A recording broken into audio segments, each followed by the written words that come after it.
12 واحد وأوضة ومحكمة فيها شاب في سن ال18 متهم في جريمة قتل أبوه وكل الأدلة ضده. السؤال ليك، هل الشاب ده مذنب ولا لأ؟ أهلا بيكم في تحليل فيلم 12 Angry Men. There are still 11 of us here who think he's guilty. Right. What do you think you're going to accomplish? You're not going to change anybody's mind. شغل مخك معايا كده عشان الحلقة دي تقيلة ومن أهم الحلقات اللي عملتها، ولو بتسأل ليه فعايز أقولك إن الفيلم ده خد المركز الخامس في قائمة أفضل 10 أفلام في التاريخ على موقع IMDb.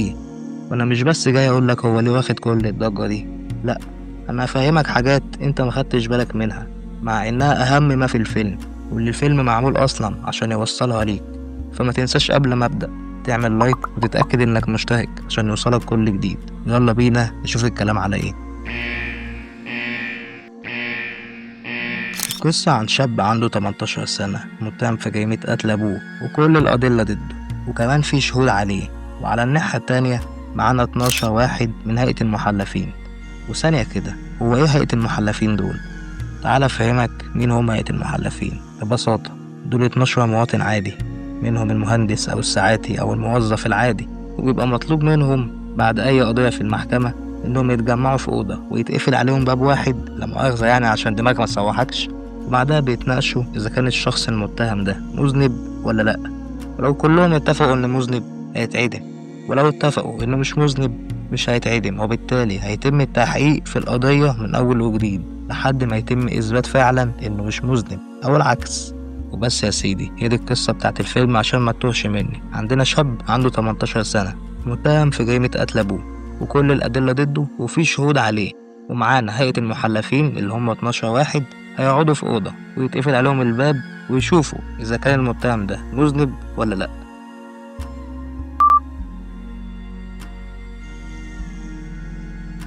الأحداث بتاعت الفيلم هي أهم حاجة في الفيلم، لأنها النقطة الوحيدة اللي ما ينفعش تكون مش قد كده في الفيلم، لأن زي ما قلتلك الفيلم كله بيتم في مكان واحد وناس واحدة، ومفيش أي حاجة تانية موجودة إلا الأوضة والناس اللي فيها. وبالتالي العنصر الأهم اللي ساهم في نجاح الفيلم إن الأحداث متكونش مملة، بل وبالعكس تكون ممتعة لأقصى درجة ممكنة، هو عامل الكتابة. الكتابة يا ناس وحطوا تحتها 100 خط.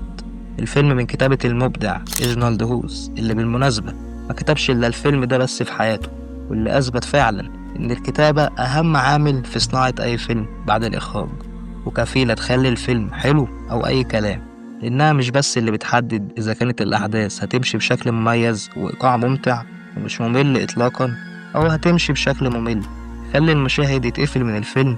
وبجد ده أحسن فيلم تم إتقان الكتابة فيه شفته في حياتي. وموضوع إن الفيلم كله كان معتمد على قوة الكتابة والأداء التمثيلي مع اللمسات الإخراجية البسيطة بس، موضوع جامد جدا، وأثبت إن الإمكانيات الإنتاجية والمالية مش شرط تكون كتير عشان تطلع فيلم أيقوني زي ده.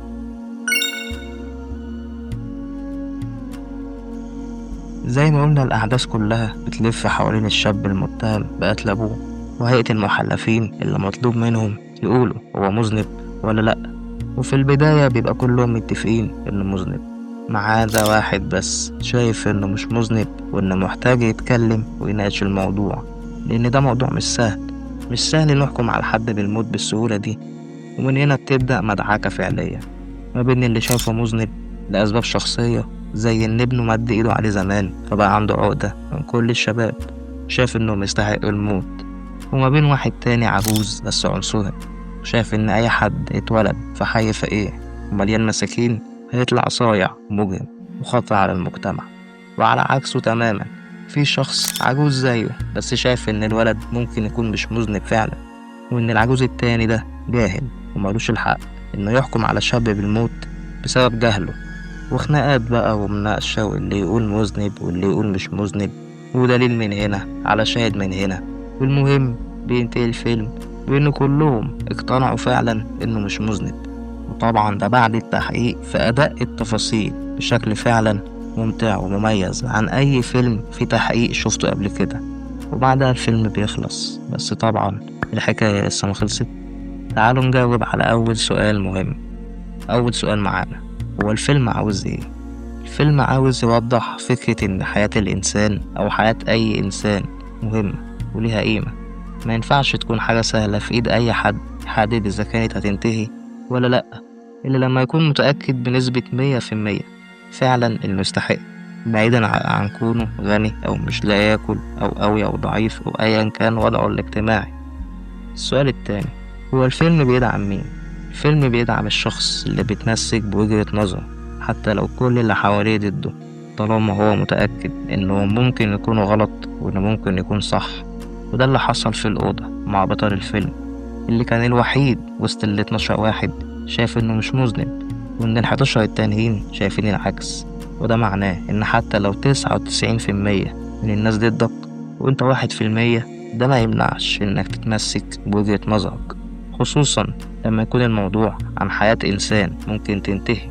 مع العلم إن ممكن اللي ضدك دول يبقوا في صفك لو اقتنعوا بكلامك، بس عشان ده يحصل أصلا لازم تكون أنت متمسك بكلامك حتى لو كانوا ضده في الأول، وبعدها ممكن فعلا يبقوا متفقين معاك. وده اللي حصل في نهاية الفيلم. السؤال التالت، هل الفيلم مهتم بأداء التفاصيل؟ يكفينا أقولك إن حتى ال 12 واحد اللي في الأوضة كانوا بيعملوا كل حاجة بناء على الوظيفة بتاعتهم.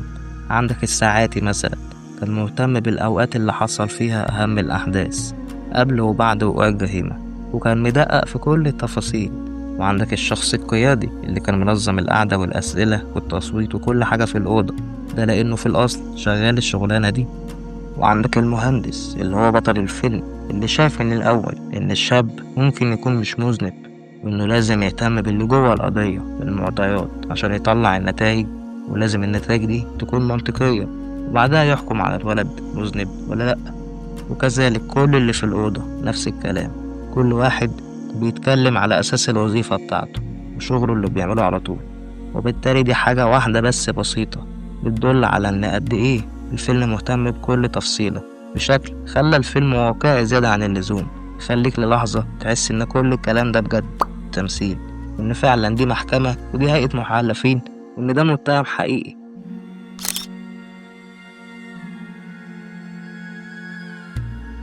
وفي نهاية الفيلم جابلك العجوز الكويس اللي كان بيدعم البطل من أول الفيلم وهو بيسلم عليه وبيسأله عن اسمه. وهنا انت لاحظت انك ما شفتش اسامي اي حد في الفيلم الا الاتنين دول، ودي مسج الفيلم اصلا، ان دول هم الصح والباقي مشتت. دول هم القدوة، دول اللي لازم تكون زيهم وتسمع كلامهم، اما الباقي ملكش دعوة بيهم. خليك يا اما الشخص البطل اللي متمسك بكلامه او الشخص اللي بيدعم الشخص اللي متمسك بكلامه طالما كلامه صح وفي شيء من المنطق حتى لو كل الناس ضده.